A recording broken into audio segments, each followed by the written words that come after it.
Hi there, my name is Michael, and I am recording this video as a way to catalog the story, my story. I call it Becoming Me, and I've been doing a lot of writing and a lot of reading and a lot of introspective work to answer some very important questions that I have about myself. Simply, what is my purpose? Why am I here? And who am I? And in an attempt to really get my story out of me and into the world, I decided to make a video. First of all, I decided to write the information down, which made a actually very big impact on my life. Writing this stuff down got it out of my head, and as I read it and put a voice to it, it made it more real. And then when I started sharing it with people and getting feedback, it was even more awakening for me. The people that I've been sharing this with have been touched and have been encouraged, inspired, I guess some of them would say. And this is nothing. It's not that big of a deal. It's nothing new. It's just me, a regular human being, sharing my story, struggles, coming to understand myself better and learn more about myself. I'm not going to pretend to know anything that anybody else doesn't already know. I'm not going to preach to anybody. That's not my goal. I'm not going to pretend anymore, actually.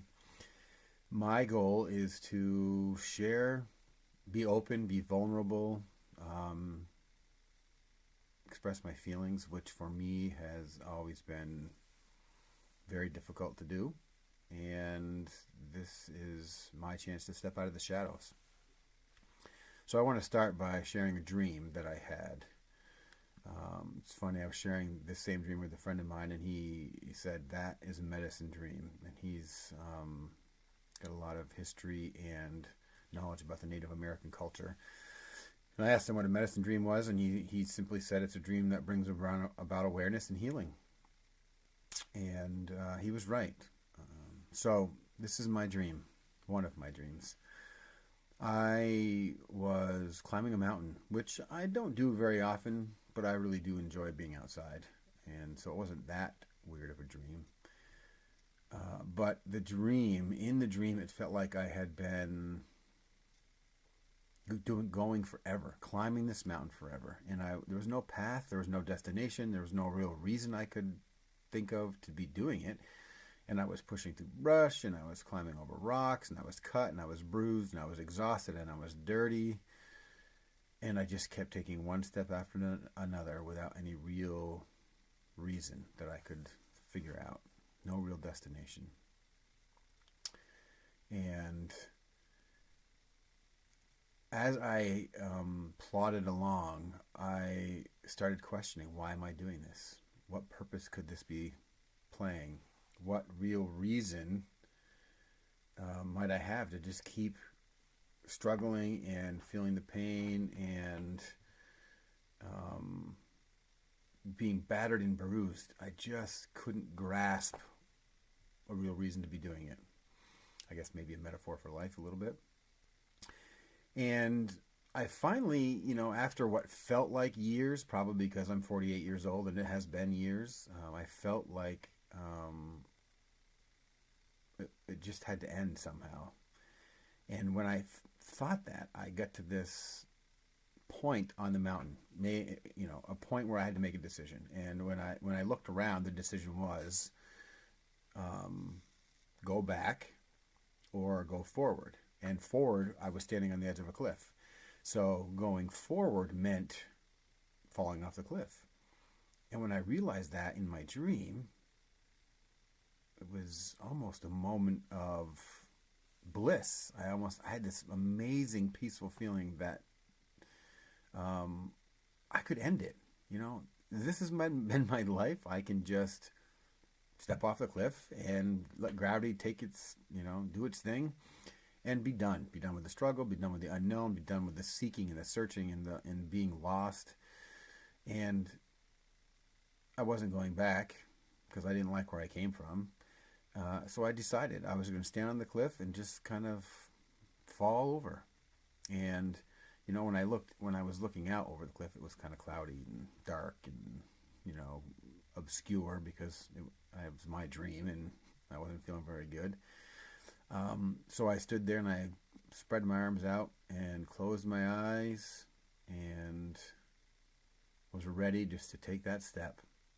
And just before I did, I opened my eyes. And when I did, the clouds were gone and I could see another mountain.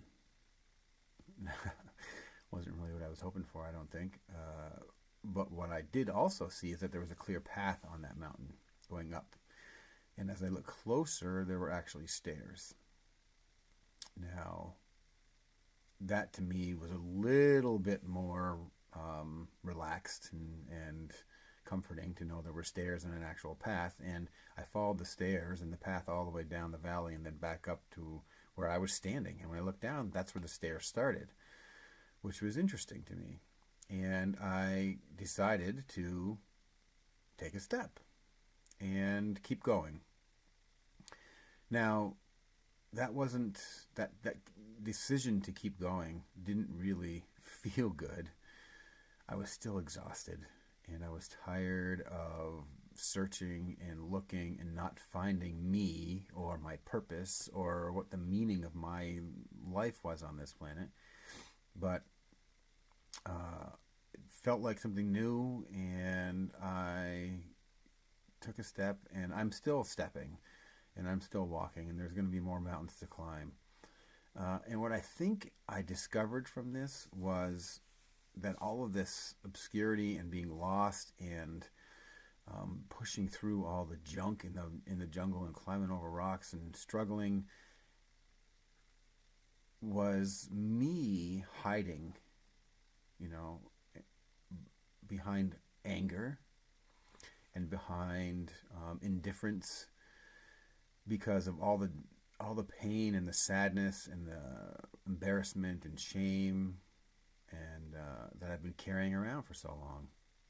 Now, we all have that. We all have times in our lives that are difficult, and we build up walls to protect ourselves. And I call it my armor. I built up my armor, and my armor was really strong.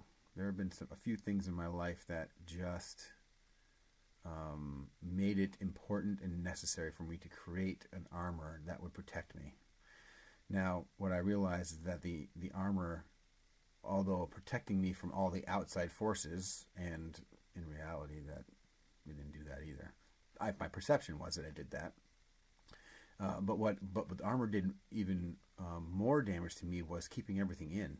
So all the feelings that I was having couldn't get out because the armor was keeping it in, just as much as it was keeping the exterior influences out of me. It was keeping all my internal turmoil and feelings in me, and that was causing a lot of damage. And anger was how I dealt with it. And that caused a lot of damage, not only to me, but to the people closest to me. And that is something I will come to, figure out and embrace, but also regret for probably a long time. So I made a decision, just like I said, to walk and step and take and move on. And with that decision came a few moments in my life in the last couple of years that changed me. I decided to face my fears and look them right in the eye and treat them as a human being and talk to them about what was going on and why they existed, and then also talk to the people that were involved with those different experiences in my life. And I was able to do that and then let them go. And when I let them go, it was very liberating and exciting and confusing and anxious and scary. But it was a moment in my life where I realized that I could change my path. I could choose my path, and I could make my life a little bit easier.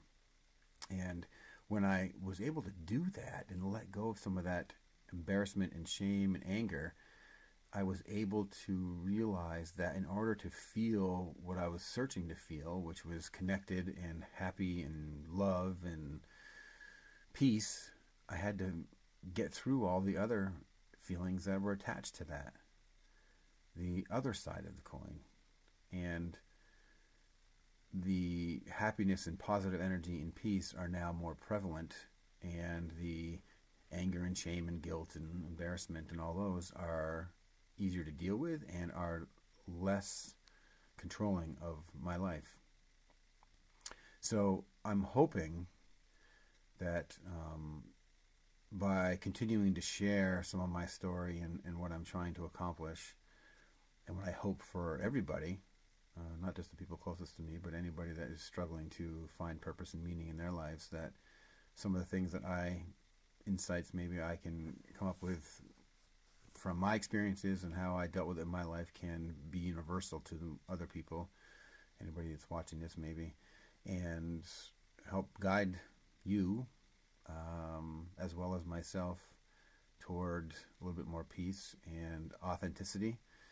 And I'm hoping that if more of us can be more authentic and share our true selves, then it will bring about the change that I think our country and the people, or a lot of people around here, are really looking for. So thank you for your time, and until next time, bye.